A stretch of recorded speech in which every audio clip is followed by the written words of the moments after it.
ओम शांति। आज के बाबा 30-10-2020 मुरली। आज के बाबा मुरलीते विशेष महावाक्य बोलेছেন যে এখন তোমরা সঙ্গম যুগে বাবা থেকে অদ্বৈত মত পাচ্ছ। তো অদ্বৈত মত হচ্ছে শ্রেষ্ঠ মত, মানে শ্রীমত, যে মতের উপরে আর কোনো মত হয় না, বা হচ্ছে এটা অকাট্য মত, অকাট্য সত্য তুমি পাচ্ছ। তো বাবা তোমাদেরকে অদ্বৈত মত দিচ্ছেন, বাবা তোমাদের জন্য অদ্বৈত রাজত্ব স্থাপন করছেন, বাবা তোমাদেরকে অদ্বৈত শাস্ত্র শোনাচ্ছেন, গীতা। তো এরকম বাবা আজকে অদ্বৈত শব্দের অর্থ বললেন যে যার কারোর সঙ্গে তুলনা হয় না। তারপরে বাবা বললেন কি যেমন তোমার লৌকিক পিতাকে তুমি কখনো এটা বলতে পারবে না যে লৌকিক পিতা আমার আছে কি না তার কি আমি কি জানি। তো সেরকম তোমার যে অলৌকিক ব্রহ্মা বাবা, অলৌকিক পিতা, তিনিও প্র্যাকটিক্যালেই আছেন এখন, আর পরম পিতা শিব পরমাত্মা তো প্র্যাকটিক্যালেই আছেনই। তারপরে আজকে বাবা বললেন যে তোমরা হচ্ছ ব্রহ্মা মুখ বংশাবলী সন্তান, আমি ব্রহ্মা মুখ দ্বারা তোমাদেরকে অ্যাডাপ্ট করেছি। তো তোমরা হচ্ছ সব মুখবংশাবলী সন্তান। তো অনেকেরা বলে যে মুখবংশাবলী সন্তান কি করে হয়। তখন বাবা বললেন কি যেমন কোনো স্ত্রীকে যে তার স্বামী মুখ দ্বারাই তো বলে যে আজকে থেকে তুমি আমার, তো সেইভাবেই বাবা বাচ্চাদেরকে বলে যে বাচ্চা তুমি আমার। তো এইভাবে ব্রহ্মার মুখবংশাবলী সন্তান হচ্ছ তোমরা সবাই ব্রাহ্মণ। তো বাবা বলছে ব্রাহ্মণদের কখনো ক্রিমিনাল দৃষ্টি হওয়া উচিত নয়। তো তোমরা খুব সচেত থাকো যাতে কোনো ব্যাপারে তোমাদের ক্রিমিনাল চোখ যেন না থাকে। তারপরে বাবা বলছেন যে সত্যযুগে তোমরা এত সুখ পাবে যেটা তোমরা এখন কল্পনাই করতে পারছো না। এখন তো চারিদিকে এত দুঃখ অশান্তি আছে, কিন্তু সত্যযুগে দুঃখ শব্দের কোনো নাম চিহ্নই থাকবে না। তারপরে বাবা আজকে বললেন যে প্রত্যেক মানুষ মুক্তিতে যাওয়ার জন্যে, পরমধাম যাওয়ার জন্যে রাস্তা খুঁজে বেড়াচ্ছে, কিন্তু তারা রাস্তা জানে না। তারা এই সৃষ্টি নাটক মঞ্চে সুখ দুঃখের খেলাতে অভিনয় করতে করতে তারা পরমধামের রাস্তা ভুলে গেছে। তো এখন বাবা এসে সবাইকে পরমধামের রাস্তা দেখাচ্ছে। তো বাবাই হচ্ছে সকলের গাইড, লিবারেটর। তো এখন সব আত্মা পরমধাম যাবে, কিন্তু যতক্ষণ আত্মা পবিত্র না হবে ততক্ষণ পরমধাম যেতে পারবে না। তো এখন সবারই পবিত্র হওয়ার সময় এসে গেছে। বাবা বলছেন যে এখন মুক্তি আর জীবন মুক্তির গেট খোলার সময় এসে গেছে। তো এইভাবে বাবা আজকে অনেক সুন্দর সুন্দর রহস্য খুলেছেন। চলুন এবার আমরা পুরো মুরলি বিস্তারিতভাবে শুনব। मीठे बच्चे, तुम्हें एक बाप से एक मत मिलती है जिसे अद्वैत मत कहते हैं। इसी अद्वैत मत से तुम्हें देवता बनना है। বাবা বলছেন যে তুমি এক বাবা থেকে এক মত পাচ্ছ, আর এই শ্রেষ্ঠ মতকেই অদ্বৈত মত বলা হয়, আর এই অদ্বৈত মত দ্বারা তুমি দেবতা হচ্ছ। আজকে প্রশ্ন, मनुष्य इस भूल भुलैया के खेल में सबसे मुख्य बात कौन सी भूल गए हैं। বলছেন মানুষ এই ভুল ভুলাইয়ার খেলায় সব থেকে মুখ্য একটা কি ব্যাপারটাকেই ভুলে গেছে। তো বাবা উত্তরে বলছেন हमारा घर कहाँ है उसका रास्ता ही इस खेल में आकर भूल गए हैं। আসলে আমাদের বাড়ি কোথায়, পরমধাম কোথায়, আমরা কোথায় থেকে জগতে এসেছি, আর দেহ রাখার পরে আমরা কোথায় যাব, আমাদের মূল নিবাস স্থান কোথায়। তো বাবা বলছে এই সৃষ্টিরূপী নাট্যমঞ্চে এটা হচ্ছে ভুল ভুলাইয়ার খেলা। তো এখানে এসে আমরা আসল বাড়ির ঠিকানা বা আসল বাড়ির রাস্তা ভুলে গেছি। पता ही नहीं है कि घर कब जाना है और कैसे जाना है।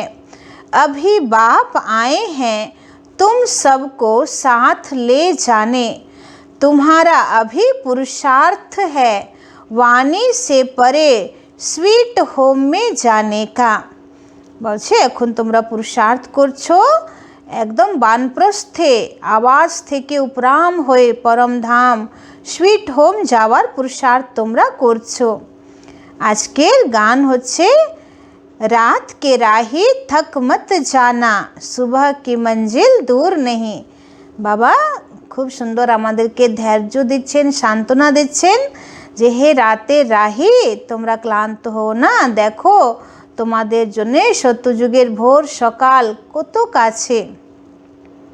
ओम शांति। गीत का अर्थ और कोई समझ न सके ड्रामा प्लान अनुसार।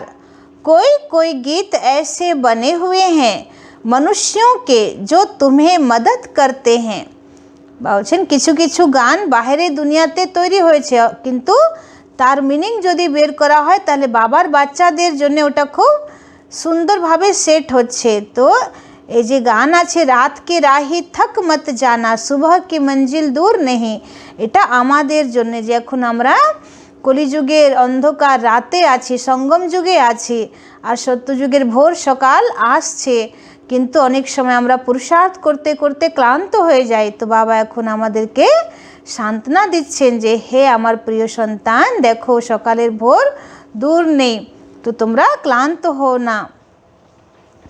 तो बच्चे समझते हैं अभी हम 100 देवी देवता बन रहे हैं, तो जैसे वह पढ़ाई पढ़ने वाले कहेंगे हम 100 डॉक्टर बैरिस्टर बन रहे हैं। तुम्हारी बुद्धि में है हम 100 देवता बन रहे हैं नई दुनिया के लिए, तो यह सिर्फ तुम्हें ही ख्याल आता है। अमर लोक नई दुनिया सतयुग को कहा जाता है। अभी तो न सतयुग है न देवताओं का राज्य है। বলছেন কলিযুগে এখন না সত্যযুগ আছে না দেবতাদের রাজত্ব আছে।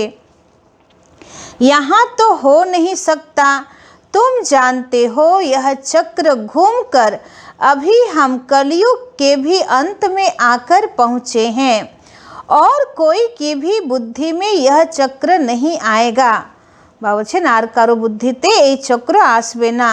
वह तो सतयुग को लाखों वर्ष दे देते हैं, तुम बच्चों को यह निश्चय है बरोबर यह 5000 वर्ष बाद चक्र फिरता रहता है। मनुष्य 84 जन्म ही लेते हैं, हिसाब है ना। इस देवी देवता धर्म को अद्वैत धर्म भी कहा जाता है। বলছেন এই দেবী দেবতা ধর্মকে অদ্বৈত ধর্ম বলা হয়। अद्वैत शास्त्र भी माना जाता है, वह भी एक ही है। बाकी तो अनेक धर्म हैं, शास्त्र भी अनेक हैं। तो आज के बाबा अद्वैत मत সেটা হচ্ছে বাবার শ্রীমত, মানে যার উপরে আর কোনো মত নেই বা যে মতকে খণ্ডন করা যায় না। তারপরে বাবা বলছেন অদ্বৈত রাজ্য, সেটা হচ্ছে সত্যযুগে আমাদের আদি সনাতন দেবী দেবতা যে রাজত্ব চলবে। তারপরে বাবা বলছেন অদ্বৈত ধর্ম, তো সেটাও হচ্ছে আদি সনাতন দেবী দেবতা ধর্ম, মানে যার উপরে আর কোনো ধর্ম নেই। তারপরে বাবা অদ্বৈত শাস্ত্র বলছেন, সেটা হচ্ছে আমাদের গীতা শাস্ত্র। तो वह भी एक ही है, बाकी तो अनेक धर्म हैं, शास्त्र भी अनेक हैं।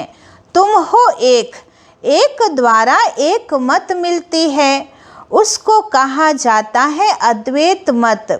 यह अद्वैत मत तुमको मिलती है देवी देवता बनने के लिए, यह पढ़ाई है ना, इसलिए बाप को ज्ञान सागर नॉलेजफुल कहा जाता है।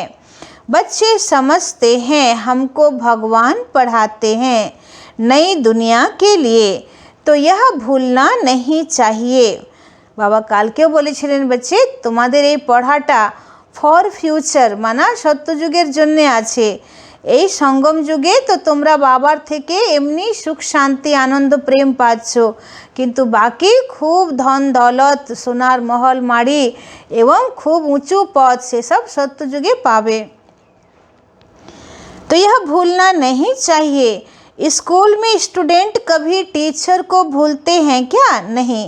गृहस्थ व्यवहार में रहने वाले भी जास्ती पोजीशन पाने के लिए पढ़ते हैं। तुम भी गृहस्थ व्यवहार में रहते हुए पढ़ते हो। अपनी उन्नति करने के लिए दिल में यह आना चाहिए हम बेहद के बाप से पढ़ रहे हैं। शिव बाबा भी बाबा है। বলছেন যে নিজের উন্নতি করার জন্য সব সময় তোমাদের দিলে এটা আসা উচিত যে আমরা বেহদের বাবার থেকে পড়ছি। शिव बाबा भी बाबा है, प्रजापिता ब्रह्मा भी बाबा है। प्रजापिता ब्रह्मा आदि देव नाम वाला है। सिर्फ पास्ट हो गए हैं, जैसे गांधी भी पास्ट हो गए हैं। उनको बापूजी कहते हैं, परंतु समझते नहीं, ऐसे ही कह देते हैं। বাবা বলছেন যেমন মহাত্মা গান্ধী, উনি ভারতবর্ষের জন্য কিছু করে গেছেন, তাই ওনাকে সবাই এত রেসপেক্ট দেয়, এত সম্মান দেয়, বাপুজি বাপুজি বলেন। উনি রাষ্ট্রের জন্য, ভারতবর্ষের জন্য অনেক কিছু করেছেন, তাই ওনাকে রাষ্ট্রপিতা বলা হয় বা বাপুজি বলা হয়। তো বাবা বলছেন যেমন মহাত্মা গান্ধী, ওনার একটা ইতিহাস আছে, হিস্ট্রি আছে, উনি করে গেছেন, তাই আজকে সবাই ওনাকে স্মরণ করছে। ঠিক সেরকম ব্রহ্মা বাবা আদি দেব, ওনারও এখন মুখ্য পাঠ চলছে, ওনারও এটা ইতিহাস। উনি সঙ্গম যুগে শিব বাবার আদেশ অনুসার একটা নতুন সৃষ্টি রচনা করছেন, সত্যযুগ রচনা করছেন, তাই শাস্ত্রে ব্রহ্মা বাবার নাম বলা আছে বা আদিদেব ব্রহ্মার নাম বলা আছে। এটা কোনো কাল্পনিক না বা কোনো পৌরাণিক গল্প না, এটা সঙ্গম যুগে প্র্যাকটিক্যাল ব্রহ্মা বাবার দ্বারা শিব বাবা নতুন সত্যযুগ সৃষ্টির স্থাপনা করাচ্ছেন। यह शिव बाबा सच सच है। बाबा বলছেন আমি স্বয়ং ভগবান এই পৃথিবীতে আসছি, এটাও প্র্যাকটিক্যাল, বাস্তব, একদম সত্যি। তো सच सच हैं और ब्रह्मा बाबा भी सच सच हैं। তো শিব বাবা যার এত ভক্তিতে আমরা মহিমা শুনেছি, তো উনি কোনো, ওনার অস্তিত্ব কোনো মিথ্যা নেই বা ব্রহ্মা বাবার অস্তিত্ব মিথ্যা নেই। তো লৌকিক বাপ भी सच सच होता है। তো যেমন বাবা বলছেন যে তোমার লৌকিক পিতাকে তুমি অস্বীকার করতে পারবে যে না আমি মানতে পারি না যে আমার পিতা আছে, জন্মদাতা পিতা আছে। আরে জন্মদাতা পিতা যদি না হতো তাহলে তুমি কোথায় থেকে আসতে? তো সেরকম বাবা বলছে অলৌকিক ব্রহ্মা বাবাও আছে সত্যি করে, আর পারলৌকিক শিব বাবাও আছেন সত্যি করে। लौकिक बाप भी सच सच होता है, बाकी मेयर आदि को तो ऐसे ही बापू कह देते हैं। वह सब है आर्टिफिशियल, यह है रियल। परमात्मा बाप आकर आत्माओं को प्रजापिता ब्रह्मा द्वारा अपना बनाते हैं। उनके तो ज़रूर ढेर बच्चे होंगे। शिव बाबा की तो सब संतान हैं, उनको सब याद करते हैं, फिर भी कोई कोई उनको भी नहीं मानते, पक्के नास्तिक होते हैं। বাবা বলছেন কেউ কেউ তো শিব বাবাকেও মানে না, মানে ভগবানকে মানেই না, একদম নাস্তিক, বলে আমরা ঈশ্বরকে দেখি না, আমরা ঈশ্বরকে জানি না। जो कहते हैं यह संकल्प की दुनिया बनी हुई है।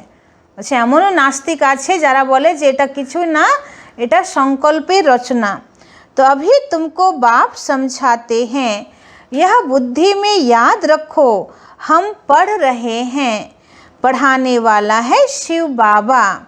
यह रात दिन याद रहना चाहिए, यही माया घड़ी घड़ी भुला देती है। বাবুজি তোমাদেরকে সারা দিন রাত বাবাকে স্মরণ করা উচিত, কিন্তু মায়া বারবার তোমাদেরকে ভুলিয়ে দিচ্ছে। इसलिए याद करना होता है। बाप टीचर गुरु तीनों को भूल जाते हैं भी एक ही, फिर भी भूल जाते हैं। বাবুজি তিনজনকে তো আলাদা আলাদা স্মরণ করার দরকার নেই, একই বাবা, বাপ টিচার, বাবা সদ্গুরু, বাবা পিতা, তো একই স্মরণ করতে তোমাদের এত অসুবিধা হচ্ছে। तो रावण के साथ लड़ाई इसमें है। बाप कहते हैं हे आत्माएं, तुम सतो प्रधान थी, अभी तमो प्रधान बनी हो। जब शांति धाम में थी तो पवित्र थी। प्यूरिटी के बिगर कोई आत्मा ऊपर में रह नहीं सकती। বলছেন পবিত্রতা ছাড়া কোনো আত্মাই পরম ধামে থাকতে পারবে না, বা পবিত্র না হলে কোনো আত্মাই परमधाम पर्यंत जेते पारबे ना। इसलिए सब आत्माएं पतित पावन बाप को बुलाती रहती हैं। जब सभी पतित तमो प्रधान बन जाते हैं, तब बाप आकर कहते हैं मैं तुमको सतो प्रधान बनाता हूँ। বলছে যখন সারা দুনিয়ায় পতিত তম প্রধান হয়ে যাচ্ছে, তখন বাবা এসে বলছেন যে এবার আমি তোমাদেরকে পুরো শতপ্রধান বানাবো। तुम जब शांति धाम में थे तो वहाँ सब पवित्र थे, अपवित्र आत्मा वहाँ कोई रह न सके।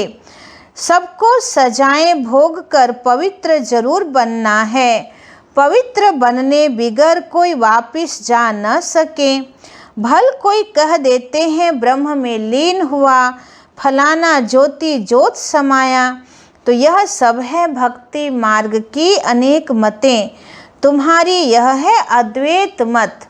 বলছে ভক্তি মার্গে কেউ বলে যে ব্রহ্মে লীন হয়ে গেছে, কেউ বলে পরম জ্যোতির মধ্যে গিয়ে জ্যোতি অন্তর্নিহিত হয়ে গেছে, কেউ বলে যে সাগরের মধ্যে জলের বুদবুদা মানে অন্তর্লীন হয়ে গেছে। তো এরকম বিভিন্ন রকম মত আছে। কেউ বলছে মনুষ্য আত্মা 84 লক্ষ যোনিতে ভ্রমণ করে, কেউ বলছে প্রাণ একটা বায়ু, সে মানুষ দেহ রাখার পরে সে প্রাণবায়ু বায়ুতে মিশে গেছে। তো এরকম বাবা বলছে অনেক মত, কিন্তু এক বাবার মতকেই শ্রেষ্ঠ মত বা সবথেকে উঁচু মত বা অকাট্য মত বলা হবে, যে মতকে কোনো খণ্ডন করা যাবে না। तो मनुष्य से देवता तो एक बाप ही बना सकते हैं, कल्प कल्प बाप आते हैं पढ़ाने, उनकी एक हू बहू कल्प पहले मुआफिक हो चलती है। यह अनादि बना बनाया ड्रामा है ना, सृष्टि चक्र फिरता रहता है। सतयुग त्रेता द्वापर कलयुग, फिर है यह संगम युग। मुख्य धर्म भी यह है डिटिज्म, इस्लामिज्म, बुद्धिज्म, क्रिश्चियनिज्म, अर्थात जिसमें राजाई चलती है। बाबा बोलছেন যে মুখ্য ধর্ম সে 4টে আছে। একটা হচ্ছে আদি সনাতন দেবী দেবতা ধর্ম, যার রাজ্য সত্তা চলছে। তারপরে হচ্ছে ইসলামিজম, মানে তাদেরও ধর্ম স্থাপন হওয়ার পরে তাদের আবার রাজ্য স্থাপন হয়। তারপরে বুদ্ধিজম, তারাও রাজ্য করছে। তারপরে ক্রিশ্চিয়ানিজম। तो ब्राह्मणों की राजाई नहीं है। बाबा বলছেন সঙ্গম যুগে ব্রাহ্মণদের কোনো রাজাই স্থাপন হয় না, और न कौरवों की राजाई है। বলছে ভারতবর্ষে যারা এখন রাজতন্ত্রে বসে আছে, রাজসত্তায় বসে আছে, বলছে তাদেরও কোনো রাজাই না, প্রজাতন্ত্র, অর্থাৎ প্রজার রাজত্ব প্রজার উপরে। तो अभी तुम बच्चों को घड़ी घड़ी याद करना है बेहद के बाप को, तुम ब्राह्मणों को भी समझा सकते हो। बाबा ने बहुत बार समझाया है, पहले पहले ब्राह्मण चोटी है, ब्रह्मा की वंशावली पहले पहले तुम हो।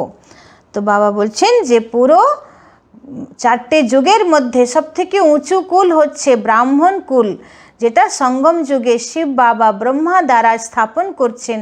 তো আমরা হচ্ছি একদম চুটির মধ্যে, টিকির মধ্যে, এই জন্যে ব্রাহ্মণদেরকে টিকি দেখানো হয়। আর তারপরে হচ্ছে দেবী দেবতারা, এই জন্যে ব্রাহ্মণকে বলা হয় ব্রাহ্মণ দেবী দেবতায় নম। কিন্তু কোন ব্রাহ্মণ? যারা এখন ব্রহ্মার সন্তান, ব্রহ্মা কুমার, ব্রহ্মা কুমারী, যাদের আহার বিচার ব্যবহার সংসার সব কিছু পবিত্র। এটা না যে লৌকিক কুলে ব্রাহ্মণ কুলে জন্ম নিয়েছি আর সে ব্রাহ্মণ মাছ মাংস খাচ্ছে, সবই অপবিত্র কর্ম করছে আর সেই ব্রাহ্মণ শ্রেষ্ঠ হয়ে গেল, তা না। বা বলছে যাদের চরিত্রে যারা ব্রাহ্মণত্বকে পালন করছে, ব্রহ্মার সন্তান, যারা ব্রহ্মচর্য পালন করছে এবং যারা ব্রহ্মলোকের অনুভূতিতে আছে, তারা হচ্ছে সাচ্চা ব্রাহ্মণ। तो ब्रह्मा की वंशावली पहले पहले तुम हो, यह तुम जानते हो। फिर भक्ति मार्ग में हम ही पूज्य से पुजारी बन जाते हैं, फिर अभी हम पूज्य बन रहे हैं। वह ब्राह्मण गृहस्थी होते हैं, न कि सन्यासी। বলছেন লৌকিক দুনিয়াতেও যারা ব্রাহ্মণ হয় তারা সন্ন্যাসী না, তারা সংসারী হয়। सन्यासी हठ योगी हैं, घर बार छोड़ना ये हठ है ना।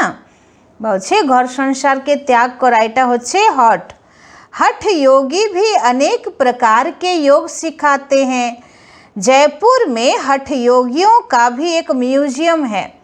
জয়পুরে বিভিন্ন রকম যে হঠ যোগ তার একটা মিউজিয়াম আছে, কত রকম প্রাণায়াম আছে, কত রকম যোগের বিভিন্ন পোস্টার আছে, সেটা মিউজিয়াম হিসাবে দেখানো হয়েছে।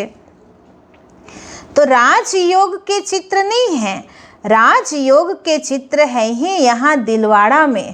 আবার বাবা আজকে দিলওয়াড়া মন্দিরকে স্মরণ করছে। বাবা বলছে সেখানে কোনো হঠযোগের পোস্টার নয়, কিন্তু সব যোগীরা 108 যোগী সাদা মার্বেল পাথরে দেখানো হয়েছে, একদম যোগ মুদ্রায় বসে আছেন, চোখ খোলা এবং ভ্রুকুটির মধ্যে আত্মারূপী জ্যোতি ঝলমল করছে। তো এটা তোমাদেরই পুরো यादगार, যে তোমরা আত্মিক স্মৃতিতে বসে শিব বাবাকে স্মরণ করছো। तो यहाँ तुम चैतन्य में बैठे हो, मनुष्यों को कुछ भी पता नहीं कि स्वर्ग कहाँ है। दिलवाड़ा मंदिर में नीचे तपस्या में बैठे हैं, पूरा यादगार है, तो जरूर स्वर्ग ऊपर ही दिखाना पड़े, मनुष्य फिर समझ लेते कि स्वर्ग ऊपर में है। বলছি দিলওয়াড়া মন্দিরের ছাতে স্বর্গের সিনারি দেখানো হয়েছে। তো তার মানে এটা না যে স্বর্গ কোনো উপরে দেবলোক আছে বা আকাশলোকে কোনো স্বর্গলোক আছে, সেটা না, এই ভারতবর্ষই স্বর্গ হবে। तो यह तो चक्र यहाँ ही फिरता है, आधा कल्प के बाद स्वर्ग फिर नीचे चला जाएगा, फिर आधा कल्प स्वर्ग ऊपर आएगा। इनकी आयु कितनी है कोई जानते नहीं, तुमको बाप ने सारा चक्र समझाया है, तुम ज्ञान लेकर ऊपर जाते हो, चक्र पूरा होता है, फिर नए सिरे चक्र शुरू होगा। यह बुद्धि में चलना चाहिए। जैसे वह नॉलेज पढ़ते हैं तो बुद्धि में किताब आदि सब याद रहते हैं ना, तो यह भी पढ़ाई है, यह भरपूर रहना चाहिए। বলছেন যেমন কোনো ভালো স্টুডেন্ট, তার পড়াশোনা সব কিছু তার মনে থাকে যে আমার কোন বইতে কি লেখা আছে, কি পড়া আছে। তো সেরকম বাবা বলছে তোমাদেরকেও বাবার এই জ্ঞান এবং বাবার মুরলির সমস্ত পয়েন্ট তোমাদেরকে মনে থাকা দরকার। यह पढ़ाई बूढ़े जवान बच्चे आदि सबको हक है पढ़ने का, सिर्फ अल्लाह को जानना है। अल्लाह को जान लिया तो बाप की प्रॉपर्टी भी बुद्धि में आ जाएगी। बाबा বলছেন যদি বাপকে জানা হয়ে গেল তাহলে বাবার যে প্রপার্টি সেটাও বুদ্ধিতে চলে আসবে। जानवर को भी बच्चे आदि सब बुद्धि में रहते हैं ना, जंगल में जाएंगे तो भी घर और बछड़े याद आते रहेंगे। বাবা বলছে যে পশুরাও তার সন্তানকে ভুলতে পারে না। তো সেরকম বাবা বলছে যে তোমরাও, তোমাদের পিতা হচ্ছে শিব বাবা, তো বাবাকে কখনো ভুলো না। आपे ही ढूंढ कर आ जाते हैं, तो अब बाप कहते बच्चे मामेकम याद करो और अपने घर को याद करो, जहाँ से तुम यहाँ आए हो पाठ बजाने। आत्मा को घर बहुत प्यारा लगता है, कितना याद करते हैं, परंतु रास्ता भूल गए हैं। बाबा बोलছে प्रत्येक आत्मा परम धाम के मने करছে, शांति के খুঁজছে, কিন্তু रास्ता कोनटा सेटा जाने ना। जहाँ से तुम आए हो पाठ बजाने, आत्मा को घर बहुत प्यारा लगता है, कितना याद करते हैं, परंतु रास्ता भूल गए हैं। तुम्हारी बुद्धि में है हम बहुत दूर रहते हैं, परंतु वहाँ जाना कैसे होता है, क्यों नहीं हम जा सकते हैं, यह कुछ भी पता नहीं है। इसलिए बाबा ने बताया था भूल भुलैया का खेल भी बनाते हैं, जहाँ से जाएं दरवाज़ा बंद। अभी तुम जानते हो इस लड़ाई के बाद मुक्ति और जीवन मुक्ति का दरवाज़ा खुलता है। বাবা বলছেন যে মানুষ সবাই পরমধামকে এত স্মরণ করছে যে আমাদের আসল বাড়ি কোথায়, আমরা কিভাবে মুক্তি পাবো, এই দুঃখ সুখ যে এত চক্কর, দুঃখ সুখের এত যে নাটক, এর থেকে আমরা কি করে মুক্তি পাবো। তো সবাই মুক্তি চাইছে, শান্তি চাইছে। তো বাবা বলছে কেউ কিন্তু যেতে পারছে না, কারণ অপবিত্র আত্মা পরমধামে উঠতে পারবেই না, বা যতক্ষণ শিব বাবা গাইড হয়ে না নিয়ে যাচ্ছে ততক্ষণ কোনো আত্মা পরমধাম যেতে পারবে না, বা যতক্ষণ ব্রহ্মা বাবা পরমধামের গেট না খুলছেন ততক্ষণ কেউ পরমধাম যেতে পারছেন না। তো তো ড্রামার এই রহস্যগুলোও কেউ জানে না। আর এত সাধু সন্ন্যাসী ঋষি মুনিরা তারা যোগ সাধনা তপস্যা করছে যে যাতে আমরা ব্রহ্মে লীন হয়ে যাই, কিন্তু বাবা বলছেন যে এই কলিযুগের মহাবিনাশের পরেই মুক্তির গেট খুলবে, তো বাবাই এসে তোমাদেরকে নিয়ে যাবে। আর তখন আত্মা সবাই তার জন্ম জন্মান্তরের কর্মভোগ চুক্ত করে সমস্ত বিকর্ম বিনাশ করে তখন পূর্ণ পবিত্র হয়ে পরমধাম যাবে। তো এইভাবে ড্রামার এটা বিধান, এটাই নিয়ম। তো বাবা বলছেন এখন সময় এসে গেছে সবার পরমধাম ফিরে যাওয়ার। তাই বাবা বলছেন যে মানুষ কত চেষ্টা করছে কিন্তু কেউ বেরোতে পারছে না, এই জন্যে এই সৃষ্টি নাটককে একটা ভুল ভুলাইয়ার খেলা বলা হয়। সমস্ত দরজা বন্ধ, বাবাই এসে দরজাটাকে খুলবেন। तो अभी तुम जानते हो इस लड़ाई के बाद स्वर्ग का दरवाज़ा खुलता है, इस मृत्यु लोक से सब जाएंगे। इतने सब मनुष्य नंबरवार धर्म अनुसार और पाठ अनुसार जाकर रहेंगे। तुम्हारी बुद्धि में यह सब बातें हैं। मनुष्य ब्रह्म तत्व में जाने के लिए कितना माथा मारते हैं। वाणी से परे जाना है, आत्मा शरीर से निकल जाती है तो फिर आवाज़ नहीं रहता। बच्चे जानते हैं हमारा तो वह स्वीट होम है, फिर देवताओं की है स्वीट राजधानी, अद्वैत राजधानी। तो बाप आकर राजयोग सिखलाते हैं, सारी नॉलेज समझाते हैं, जिसके फिर भक्ति में शास्त्र आदि बैठ बनाए हैं। बाबा এখন আমাদেরকে পুরো জ্ঞান দিচ্ছেন, যে জ্ঞান দ্বারাই আবার ভক্তি মার্গে শাস্ত্র তৈরি হচ্ছে।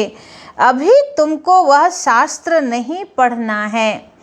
বাবা বলছেন আমি যখন তোমাকে এসে ডাইরেক্ট সব থেকে একদম পিওর সত্যি জ্ঞান দিচ্ছি, তাহলে তোমাকে আর বেদ শাস্ত্র দ্বারা জ্ঞান অর্জন করার প্রয়োজন নেই। জ্ঞান সাগর স্বয়ং তোমাকে জ্ঞান দিচ্ছেন।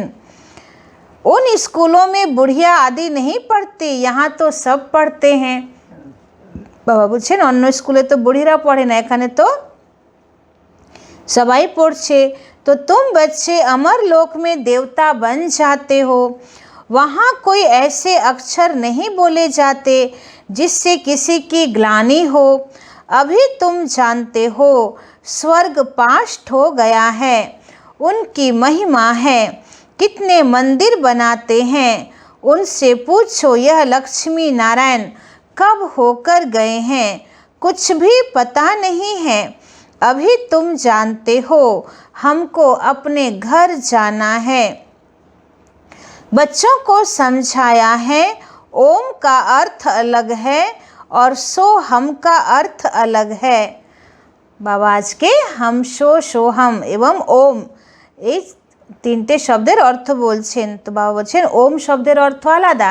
ওম মানা আমি আত্মা শান্ত স্বরূপ, আর সোহম আর হামসো মানে আমি সেই আত্মা যে সত্যযুগে দেবতা ছিলাম, ত্রেতা যুগে আমি ক্ষত্রিয় বংশে ছিলাম, দাপর যুগে আমি বৈশ্যকুলে ছিলাম, তারপরে কলিযুগে শূদ্র হলাম, এখন আবার আমি ব্রাহ্মণ, আবার আমি আত্মা পরমধামে যাব, সম্পূর্ণ নির্বিকার আত্মা হব, তারপরে আবার সত্যযুগে আসব, দেবতা হব। তো হাম সো হাম, এটা হচ্ছে পাঁচটা যুগে আমাদের পাঁচটা কি স্বরূপ তার এটা স্মৃতিচিহ্ন। আর ও মানা শুধু আমি আত্মা শান্ত স্বরূপ, আমার ধাম হচ্ছে শান্তিধাম, আর আমার পিতা হচ্ছে শান্তির সাগর, আমি একটা चैतन्य शक्ति आत्मा। এটা হচ্ছে ओम शब्देर अर्थ। तो उन्होंने फिर ओम सो हम सो का अर्थ एक ही कर दिया है। तो भक्ति मार्गे কি করেছে এই দুটো শব্দের মিনিংকে এক করে দিয়েছে। तुम आत्मा शांति धाम में रहने वाली हो, फिर आती हो पाठ बजाने, देवता क्षत्रिय वैश्य शूद्र बनते हैं। ओम अर्थात हम आत्मा, कितना फर्क है, वह फिर दोनों को एक कर देते हैं।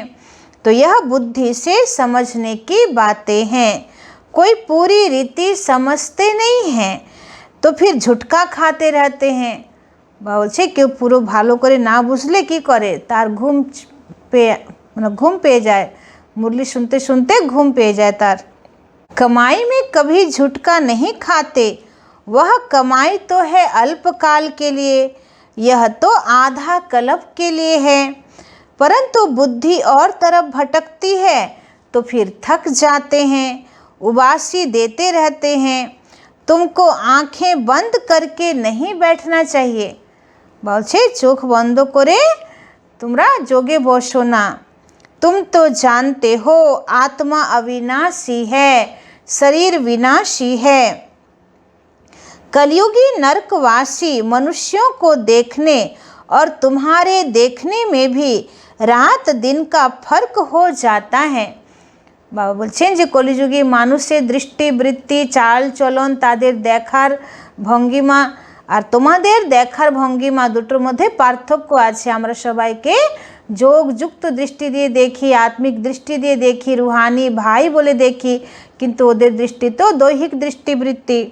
तो बाबा बोलছে কত पार्थक्य আছে। तो हम आत्मा बाप द्वारा पढ़ते हैं, यह कोई को पता नहीं। ज्ञान सागर परम पिता परमात्मा आकर पढ़ाते हैं, हम आत्मा सुन रहे हैं। अपने को आत्मा समझ बाप को याद करने से विकर्म विनाश होंगे, तुम्हारी बुद्धि ऊपर चली जाएगी। शिव बाबा हमको नॉलेज सुना रहे हैं, इसमें बहुत रिफाइन बुद्धि चाहिए। रिफाइन बुद्धि करने के लिए बाप युक्ति बताते हैं। अपने को आत्मा समझने से बाप जरूर याद आएगा। अपने को आत्मा समझते ही इसलिए हैं कि बाप याद पड़े, संबंध रहे। जो सारा कल्प टूटा है वहाँ तो है प्रारब्ध, सुख ही सुख, दुख की बात नहीं। बाबा सत्ययुगे तो शुधु प्रारब्ध ही प्रारब्ध आछे, सुख ही सुख, दुखेर कोनो व्यापारी नहीं। उनको हेवन कहते हैं। हेवनली गॉड फादर ही हेवन का मालिक बनाते हैं। तो ऐसे बाप को भी कितना भूल जाते हैं। तो जे बाबा तुम्हें कहते ऊँचू बाना छे से बाबा के ही तुमरा भूले जाओ। तो बाप आकर बच्चों को एडाप्ट करते हैं। मारवाड़ी लोग बहुत एडाप्ट करते हैं, तो उनको खुशी होगी ना। मैं साहूकार की गोद में आया हूँ। साहूकार का बच्चा गरीब के पास कभी नहीं जाएगा। বলছেন যে বাবা মারওয়াড়িদের কথা বলছেন যে কারো সন্তান না হলে তারা অন্যের সন্তান অ্যাডাপ্ট করে নেয়, বা কোনো গরিব মা বাবা থেকে সন্তান নিয়ে তাকে নিজে অ্যাডাপ্ট করে নেয়। তো বাবা বলছেন তখন সেই বাচ্চা এত সাহুকার ঘরে বড় হয়, তার ভরণ পোষণ পালন পোষণ হচ্ছে। তো সেই বাচ্চা যদি জানে যে আমি তো গরিব মা বাবার সন্তান, তো কখনো সে ধনী মা বাবাকে ছেড়ে সে গরিব মা বাবার কাছে যাবে না। खुशी था कि जामी तो धनी माँ बाबा कोले आछी। तो साहूकार का बच्चा गरीब के पास कभी नहीं जाएगा। तो यह प्रजापिता ब्रह्मा के बच्चे हैं, तो जरूर मुख वंशावली होंगे ना। तो बाबूचन तुमरा एखन कार सन्तान, तुमरा एखन ब्रह्मा सन्तान। तो ब्रह्मा बाबा तो पुरो जगतेर पिता, कत बड़ो सेठ। तो तुमरा ब्रह्मा बाबार कोल छेड़े आर कार कोले जाबे। तुम ब्राह्मण हो मुख वंशावली, वह है कुख वंशावली। इस फर्क को तुम जानते हो। तुम जब समझाओ तब मुख वंशावली बने, यह एडाप्शन है। स्त्री को समझते हैं मेरी स्त्री। अब स्त्री कुख वंशावली है या मुख वंशावली है? बाबार काछे अनेकेरा प्रश्न करें जे बाबा जेमन लौकिक माता पिता तो तार सन्तान के जन्म देय, माना मा थेके मायर गर्भ थेके सन्तान जन्म नेय, तो एटा पुरो प्रैक्टिकल। किन्तु मुख द्वारा कि करे सन्तान हबे? मुख दिए केउ बोले दिल जे आमी तोमार बाबा और तुमी आमार बाच्चा, एभावे केउ सन्तान हय? तो बाबा बोलछेन, उदाहरण दिच्छेन जे जेमन कोनो स्वामी तार जे स्त्री हय, तो स्त्रीर संगे तो कोनो ब्लाड रिलेशन नेই, বা स्त्री तो अन्य कोनो कुल परिवार तार सेखान थेके एसेछे। तो सेई स्त्री के से स्वामी की बोले जे बियेर समय जे आजके थेके तुमी आमार होले, तो मुख द्वाराई तो बोले। तो मुख द्वारा यदि एकटा स्त्री के नारी के यदि एडाप्ट करते पारे, ताहले ब्रह्मा बाबा মানুষকে কেন সন্তান রূপে অ্যাডাপ্ট করতে পারবে না? তো বলছে এটাই হচ্ছে ব্রহ্মা বাবার মুখ্য বংশাবলী রচনা। তো স্ত্রী है ही মুখ্য বংশাবলী। তো হচ্ছে যতগুলো স্বামী আছে এবং যতগুলো স্ত্রী আছে, তো প্রত্যেক স্ত্রী প্রত্যেক স্বামীর কি আছে, তার স্বামীর মুখ্য বংশাবলী মানে स्त्री আছে। फिर जब बच्चे होते हैं वह कुख वंशावली, तो बाप कहते हैं यह सब है मुख्य वंशावली। मेरी कहने से मेरी बनी ना, मेरे बच्चे हैं, यह कहने से नशा चढ़ता है, तो यह है सब मुख्य वंशावली। आत्माएं थोड़े ही मुख्य वंशावली हैं, आत्मा तो अनादि अविनाशी हैं। এবার বাবা আরও গুহ্য কথা বলছেন যে তুমি আত্মা, তো তুমি আত্মা শিব বাবার কোনো মুখবংশাবলী সন্তান নয়। আত্মা তো পরমপিতা পরমাত্মার সন্তান, অনাদি রূপে আছে, শাশ্বত রূপে আছে, যে আত্মার পিতা তো পরমাত্মা, এটা সবাই জানে। কিন্তু যখন ব্রহ্মা বাবার আমরা সন্তান হচ্ছি, তখন ব্রহ্মা বাবা মুখ থেকে শিব বাবা আমাদেরকে অ্যাডাপ্ট করছেন আর বলছেন তোমরা আমার বাচ্চা। তো এটাই হচ্ছে আসল অ্যাডাপশন। तुम जानते हो यह मनुष्य सृष्टि कैसे ट्रांसफ़र होती है। पॉइंट्स तो बच्चों को बहुत मिलती है, फिर भी बाबा कहते और कुछ धारणा नहीं होती है, मुख नहीं चलता है, तो अच्छा तुम बाप को याद करते रहो, तो तुम भाषण आदि करने वालों से भी ऊंच पद पा सकते हो। বলছে যদি তোমার মুখ না খোলে, তুমি যদি কাউকে বাবার জ্ঞান না শোনাতে পারছো, তো কোনো ব্যাপার নেই, তুমি একদম দিল থেকে প্রত্যেক শ্বাসে শ্বাসে বাবাকে স্মরণ করো, তাহলে তুমি যারা ভাষণ করে বক্তৃতা দেয় তাদের থেকেও তোমার পদ উঁচু হয়ে যাবে। भाषण करने वाले कोई समय तूफान में गिर पड़ते हैं, वह गिरे नहीं, बाप को याद करते रहे तो जास्ती पद पा सकते हैं।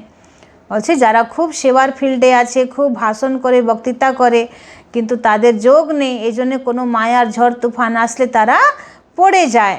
কিন্তু যারা হয়তো বক্তৃতা করে না, সেবার ফিল্ডে এত হাইলাইট নয়, কিন্তু যারা সবসময় বাবাকে কন্টিনিউয়াসলি ইয়াদ করতে থাকে, তো তারা মায়ার তুফান থেকে পড়ে যায় না, আর তারা উঁচু পদ পেয়ে যায়। तो सबसे जास्ती जो विकार में गिरते हैं, तो 5 मंजिल से गिरने से हड्ड-गुड टूट जाती है। 5वीं मंजिल है देह अभिमान, 4थी मंजिल है काम, फिर उतरते जाओ। बाबा बोलছেন সব থেকে উঁচু 5 নম্বর मंजिल হচ্ছে देह अभिमान, 4थी मंजिल है काम विकार। बाप कहते काम महाशत्रु है, लिखते भी हैं बाबा हम गिर पड़े, क्रोध के लिए ऐसे नहीं कहेंगे हम गिर पड़े, काला मुँह करने से बड़ी चोट लगती है, फिर दूसरे को कह न सकें कि काम महाशत्रु है। बाबा बार बार समझाते हैं क्रिमिनल आँखों की बहुत संभाल करनी है। सतयुग में नंगन होने की बात ही नहीं, क्रिमिनल आई होती नहीं, सिविल आई हो जाती है। वह है सिविलियन राज्य, इस समय है क्रिमिनल दुनिया। अभी तुम्हारी आत्मा को सिविलाइज मिलती है, जो 21 जन्म काम देती है, वहाँ कोई भी क्रिमिनल नहीं बनते। तो अब मुख्य बात बाप समझाते हैं, बाप को याद करो और 84 के चक्र को याद करो। यह भी वंडर है, जो श्री नारायण है वही अंत में आकर भाग्यशाली रथ बनते हैं। বলছে এটাও খুব ওয়ান্ডারফুল ড্রামাতে পার্ট, যে সত্যযুগে যে নারায়ণের আত্মা সেই 84 জন্ম শেষ করে সঙ্গম যুগে দাদা লেখ রাজ হচ্ছেন, এবং ওনার যখন 60 বছর বয়স হয়ে যাচ্ছে, তখন ওনার মধ্যেই শিব বাবা প্রবেশ করে ওনাকে অলৌকিক নাম দিচ্ছেন প্রজাপিতা ব্রহ্মা। ताई ब्रह्मा होच्छेन भाग्यशाली रथ। तो उनमें बाप की प्रवेशता होती है, तो भाग्यशाली बनते हैं। तो ब्रह्मा सो विष्णु, विष्णु सो ब्रह्मा, यह 84 जन्मों की हिस्ट्री बुद्धि में रहनी चाहिए। अच्छा मीठे मीठे शिखिल दे बच्चों प्रति माता पिता बाप दादा का याद प्यार और गुड मॉर्निंग। रूहानी बाप के रूहानी बच्चों को नमस्ते। हम रूहानी बच्चों के रूहानी बाप दादा को पदम गुना नमस्ते नमस्ते नमस्ते। सदा रहेंगे हंसते, बनेंगे फरिश्ते, चलेंगे परम धाम के सीधे रास्ते। शुक्रिया बाबा शुक्रिया। एबार धारणार जन्य मुख्य सार। 1 नम्बर पॉइंट, बाप की याद से बुद्धि को रिफाइन बनाना है। बुद्धि पढ़ाई से सदा भरपूर रहे। बाबा बोलছেন बाबार याद द्वारा बुद्धि के रिफाइन करो एवं बाबा बोलছেন जे तुम्हार बुद्धिते बाबार ईश्वरीय पढ़ा बा पुरो मुरली जेन भरपूर थाके। बाप और घर सदा याद रखना है और याद दिलाना है। बाबा के और परमधाम बाड़ी के सब समय मने राखो और सबाई के मने कराओ। 2 नम्बर पॉइंट, इस अंतिम जन्म में क्रिमिनल आई को समाप्त कर सिविल आई बनानी है। बोलছেন এই अंतिम जन्म में तुम्हार क्रिमिनल आई के समाप्त करे सिविल आई बनाते হবে। क्रिमिनल आँखों की बड़ी संभाल करनी है। बोलছেন क्रिमिनल चोख जेनो कारो प्रति ना थाके, এটা তুমি खूब নিজেকে চেক करो। आजकेर वरदान, याद और सेवा के बैलेंस द्वारा चढ़ती कला का अनुभव करने वाले राज्य अधिकारी भव। बोलছেন जोग और सेवार बैलेंस द्वारा सब समय निजेर चढ़ती कला के अनुभव करो, ताराई राज्य अधिकारी होते पारबे। तो याद और सेवा का बैलेंस है तो हर कदम में चढ़ती कला का अनुभव करते रहेंगे।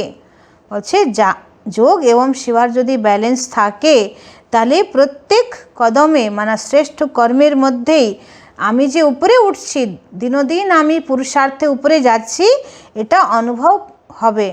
हर संकल्प में सेवा हो तो व्यर्थ से छूट जाएंगे। सेवा जीवन का एक अंग बन जाए। जैसे शरीर में सब अंग जरूरी हैं, वैसे ब्राह्मण जीवन का विशेष अंग सेवा है। बहुत सेवा का चांस मिलना, स्थान मिलना, संग मिलना, यह भी भाग्य की निशानी है। बोलছে सेवार चांस पावा बा सेवा स्थान पावा বা সেবাধারীদের সঙ্গ পাওয়া বা যারা সেবা করাচ্ছে তাদের সঙ্গ পাওয়া, এটাও ভাগ্যের নিশানি। तो ऐसे सेवा का गोल्डन चांस लेने वाले ही राज्य अधिकारी बनते हैं। বলছে সেবার এরকম যারা গোল্ডেন চান্স নেয় তারাই রাজ্য अधिकारी হচ্ছে। स्लोगन है, परमात्म प्यार की पालना का स्वरूप है सहज योगी जीवन। बोलছেন बाबा भगवानेर पालनाय तुमी माने पालित होच्छो, तार लक्षण होच्छे जे तुम्हार जीवन खूब सहज योगी जीवन होबे। बाबार छत्र छायाय आमरा चलছি। ओम शांति।